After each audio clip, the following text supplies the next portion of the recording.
삶을 살면서 내가 힘든 일을 겪었던 그 장소에 다시 되돌아가 보신 일이 있으십니까?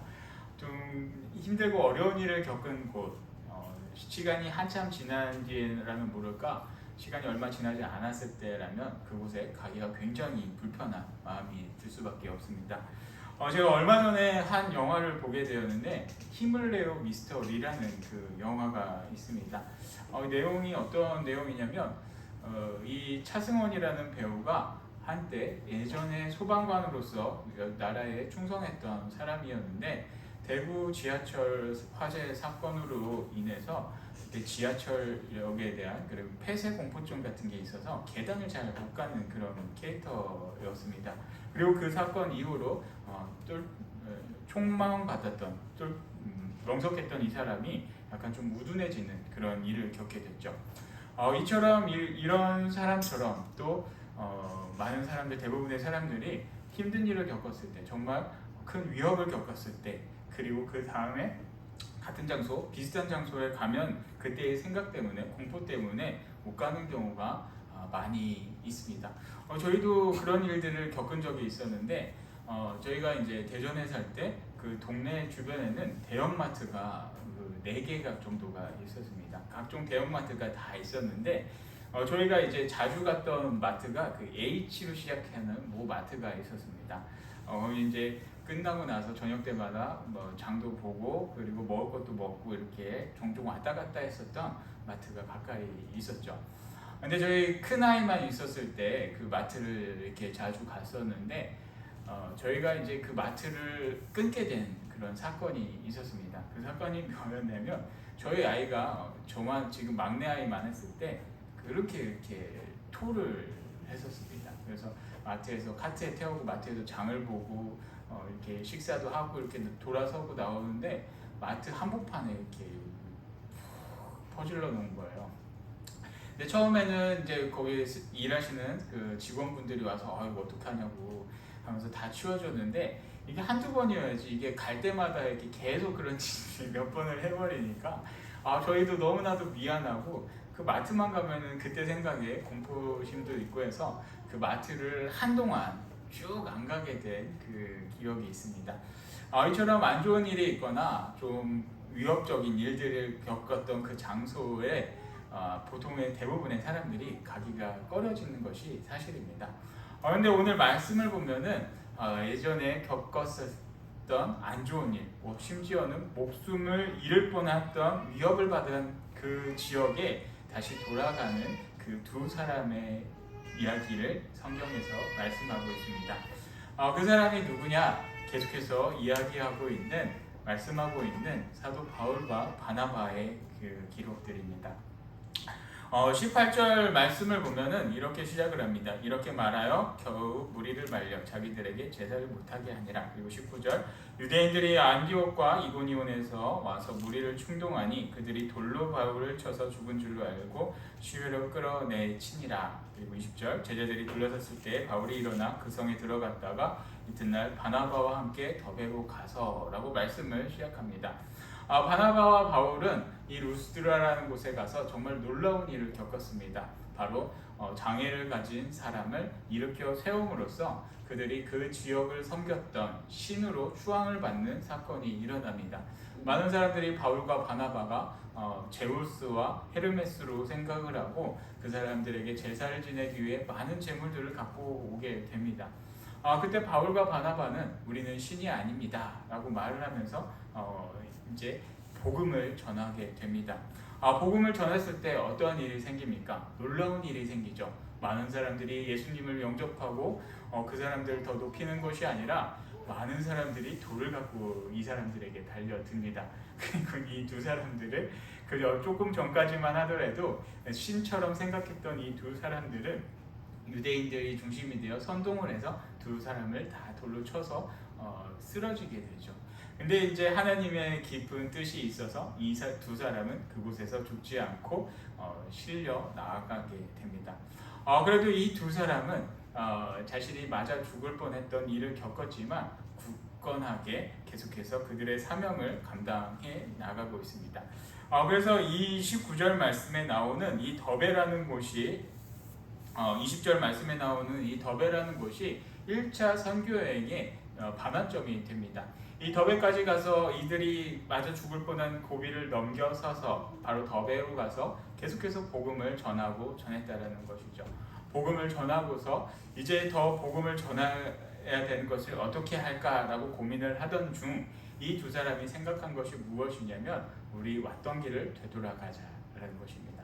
이 더베라는 곳이 위치적으로 보면 어떤 곳이냐면 이 소아시아 중심에서까지 올라갔다가 조금 아래로 내려간 지역입니다.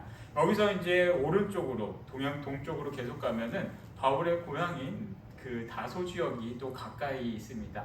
그리고 그 다소 아래쪽으로 조금만 더 내려가면 그들을 파송했던 안디옥이 바로 거기에 있습니다. 그들을 파송했던 안디옥 교회를 계속 동쪽으로 갔으면 이제 나올 수도 있었는데 이 바울과 바나바는 동쪽으로 가지 않고 왔던 길을 되돌아간다는 것이죠. 보통의 사람 같으면 어떻게 이것을 가능했을까라고 의아한 생각이 들 수밖에 없습니다. 얼마 전에 루스드라에서 돌로 맞아 죽어서 죽을 뻔해서 실려서 바깥으로 나왔던 곳이 얼마 되지 않았는데 이 바울과 바나바는 다시금 루스드라로 해서 다시금 왔던 길을 하나하나 되돌아갈 결심을 하게 됩니다.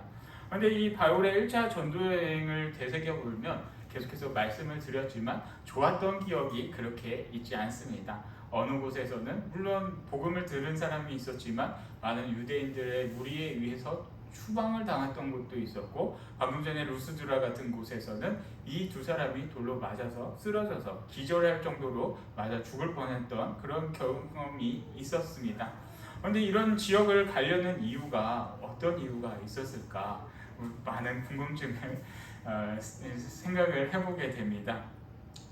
그런데 우리가 이 사람들이 왜 돌아갔을까라고 생각을 해보면은 쉽게 알 수 있는 것이 바로 이 19절 말씀 그리고 20절 말씀입니다. 20절 말씀 보면은 이렇게 말씀하고 있습니다. 제자들이 둘러섰을 때에 바울이 일어나 그 성에 들어갔다라고 말씀을 하고 있죠. 그러니까 이 바울과 바나바가 많은 그 유대인들 무리와 그 지역 사람들한테 추방을 당하고 돌로 맞아서 죽을 뻔한 일을 겪게 됩니다. 기절까지 했습니다. 그래도 그들의 말씀을 듣고 그들에게 전했던 복음을 듣고 변화된 사람이 분명히 있었다는 것이죠. 그래서 그들의 말씀을 계속해서 들었던 제자들의 무리가 생겨났고 이 기절했던 그 바울과 바나바를 둘러싸서 이들을 돌보아줬던 사람이 분명히 있었다라는 것이죠. 그 사람들이 제자들이었고 여기서는 분명히 이렇게 말씀합니다. 제자들이 둘러섰을 때 제자들이 둘러서서 이들을 보호하고 했다는 것이죠. 내가 너무나도 힘든 일을 겪고 어려운 일을 겪었을 때 이런 제자들이 한두 명 그리고 나를 위로해 줄 수 있는 사람 몇 명만 있다라고 해도 나에겐 큰 힘이 될 수밖에 없다라는 것이죠. 근데 바울과 바나바의 1차 전도여행을 보면 정말로 비참하고 실패했다라고 생각할 수도 있습니다. 그러나 그들을 통해서 복음을 듣고 변화된 무리가 있었고 이 바울과 바나바는 그들을 보면서 정말 하나님의 말씀을 전했을 때 힘을 얻고 계속해서 복음을 전할 수 있는 힘이 있었다라는 것이죠. 이 말씀을 다시 한번 생각해 보면 어떤 의미가 있을까? 정말 우리가 복음을 전하고 하나님 말씀대로 살아가는데 우리의 삶이 순탄하지 않고 너무나도 힘든 일들이 우리에게 많이 있을 수밖에 없다라는 것입니다. 그러나 그것을 이겨낼 수 있는 힘을 하나님께서 우리에게 주신다라는 것이죠. 때로는 우리 주변에 있는 믿는 사람을 통해서 주실 때도 있지만 때로는 우리 마음속에 하나님께서 성령님께서 큰 힘과 능력을 주셔서 이런 어려움들도 이겨내고 다시금 기쁨으로 그 지역에 돌아갈 수 있는 힘을 주셨다라는 것입니다. 하나님께서 주시는 은혜와 기쁨은 우리가 겪는 고통보다도 더 크다라는 것이죠.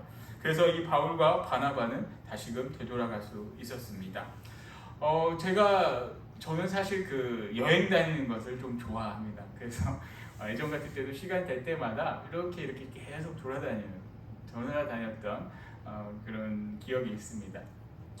근데 이제 같이 가고 우리 신촌교회 성도들하고 같이 가고 싶은 데도 몇 군데가 있는데 지금은 바쁘다고 해서 겨울 되면은 한번 가야면은 좋겠다 싶은 곳 중에 하나가 그 전남의 신안 목포를 지나서 증도라는 곳이 있습니다. 신안 쪽 하면은 최근에 무슨 안 좋은 기사가 많이 나왔지만 그 지역은 그 성이 많은 지역으로도 유명하고 경치도 좋고 그래서 예전에 방송에도 많이 나왔었죠. 1박 2일을 통해서도 좀 알려진 곳인데 이 섬이 유명한 것 중에 하나가 또 무엇이냐면 바로 기독교 복음화율이 높은 곳이었다라는 것이죠. 이 증도라는 곳이 어떤 곳이었냐면 그 1900년 초에 이곳에 문준경 전도사님이라는 분이 이곳에 계셨죠. 우리나라가 일제강점기 치하에 있었을 때 이분이 이곳에서 여자분이 이곳저곳 홀로 다니시면서 계속해서 복음을 전했다라는 것입니다. 그런데 이 예수 그리스도를 믿으라라는 말을 전했을 때 그 상황 여러분들도 한번 생각해 보시면 좋겠습니다. 오늘날에도 우리가 복음을 전했을 때 어떤 반응이 생길지 한번 전해보신 분들은 알겠지만 긍정적으로 받아들이는 분도 있겠지만 대다수는 그렇지 않다라는 것이죠. 특히 유교가 강한 지역, 우리나라도 지금 뭐 안동이나 그런 데에 가서 예수를 믿으라라고 전한다라고 하면은 난리가 나죠. 우리가 제사를 지내야 되는데 조상들을 섬겨야 되는데 어떻게 우리가 예수를 믿을 수 있냐? 예수 믿으면 제사 못 지내지 않냐? 그래서 완고한 지역이 많이 있다라는 것이죠. 근데 1900년 초에 예수를 전한다라고 하는 것은 정말로 큰 핍박과 환란이 있을 수밖에 없습니다. 그런데 그 지역을 돌아다니면서 이 여자 전도사님 혼자서 계속해서 걸어 다니면서 물이 섬 지역이기 때문에 물이 차 있을 때는 못 가지만 물이 빠지면 갯벌을 걸어서 섬 이렇게 돌아다니면서 다 복음을 전했다라고 합니다. 그리고 이분의 삶을 보면은 또 어떤 일이 있게 되냐면 바로 6.25 전쟁 때 이분이 공산당에 의해서 순교를 당하는 그런 사건이 일어나게 됩니다. 어떻게 보면 이분이 복음을 전하다가 이렇게 하나님의 부르심을 받게도 되었지만 마지막 순간에도 그에 대한 믿음은 변하지 않았습니다. 공산당 앞에서도 담대하게 예수를 전했던 분이 바로 이분입니다. 그래서 오늘날 이 증도를 가면은 이 문준경 전도사님에 대한 기념관이 또 있죠. 그리고 그래서 제가 또 하나 추가로 말씀드리는 것이 무엇이냐면 이 지역에 복음화율이 90%가 넘는다라는 것입니다. 그때 당시를 이렇게 되새겨 보면은 정말로 누가 예수를 믿을까, 누가 예수를 믿고 누가 교회를 다닐까라고 생각을 할 수 있고 다 핍박을 하고 박해를 했지만 이 지역을 보면은 그분의 역할을 그분을 통해서 또 하나님의 놀라운 은혜를 통해서 많은 사람들이 변화되고 예수님을 믿는 그런 역사가 일어났다라는 것입니다. 제가 한 10년 전쯤에 이 섬에 갔을 때도 그 지역분이 얘기하시는 게 95%인가요? 하여튼가 그 이상이 다 예수님을 믿고 교회를 다닌다라는 그런 말씀을 제게 해주셨죠. 근데 믿지 않는 사람들은 누구냐? 다 외부에서 온 사람들. 외부에서 온 사람들 빼놓고는 다 예수님을 믿고 다 교회를 다닌다라는 것입니다. 이 지역이 이렇게까지 변할 수 있었다라는 이것은 바로 이 전도사님의 그 놀라운 그 전도가 있었고 그분의 믿음을 통해서 담대하게 복음을 전했던 그 일이 있었기 때문에 이 지역이 그렇게 복음화가 되고 예수님을 믿을 수 있었다라는 것입니다. 그분은 담대했습니다. 어떠한 굴욕 속에서 어떠한 위협과 두려움 속에서도 담대하게 예수 그리스도를 전했다라는 것이죠. 그처럼 이 사도 바울과 바나바의 상황도 그렇습니다.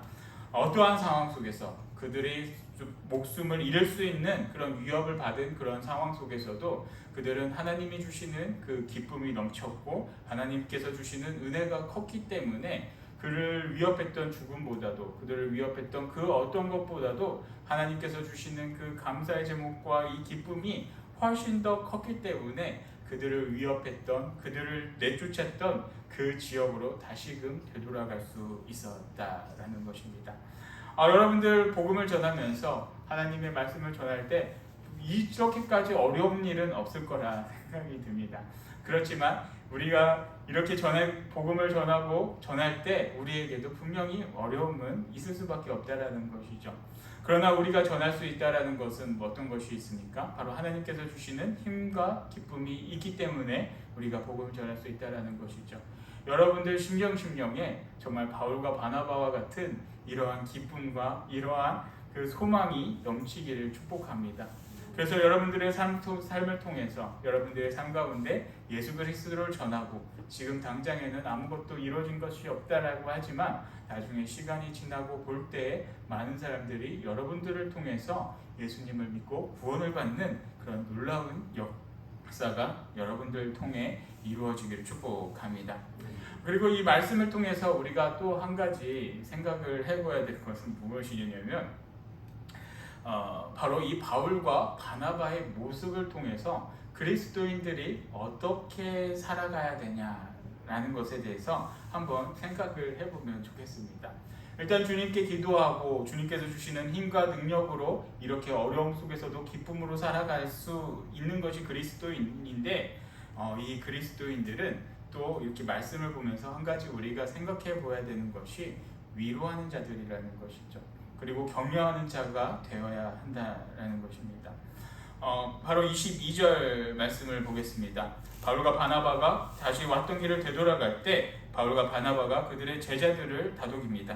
22절 말씀, 제자들의 마음을 굳게 하여 이 믿음에 머물러 있으라 권하고 또 우리가 하나님의 나라에 들어가려면 많은 환난을 겪어야 할 것이라 하고 라고 말씀하고 있습니다.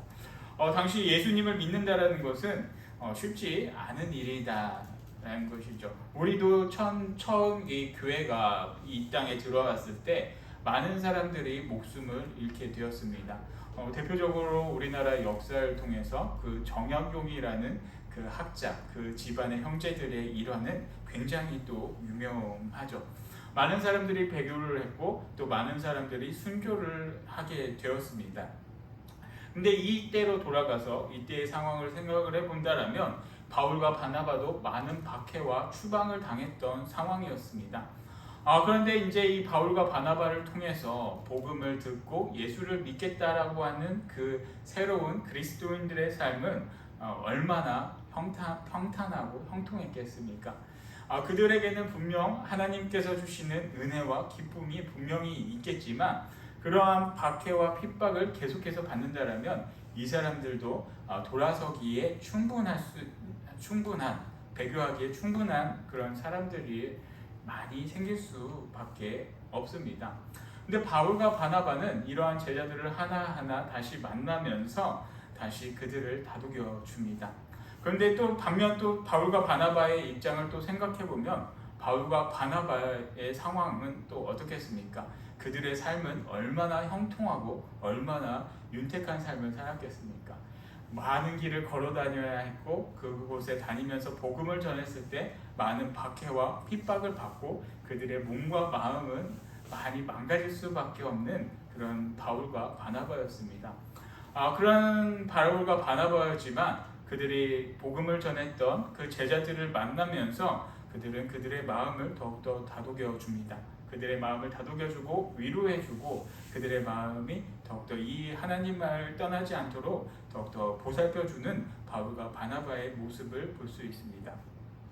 그래서 바울과 바나바는 이 말씀을 합니다. 이 믿음에 머물러 있으라고 하고 또 우리가 하나님의 나라에 들어가려면 많은 환난을 겪어야 할 것이라 하고 예수님을 믿는다는 것은 환난도 필요하다라는 것을 바울과 바나바는 이 제자들에게 이야기를 합니다.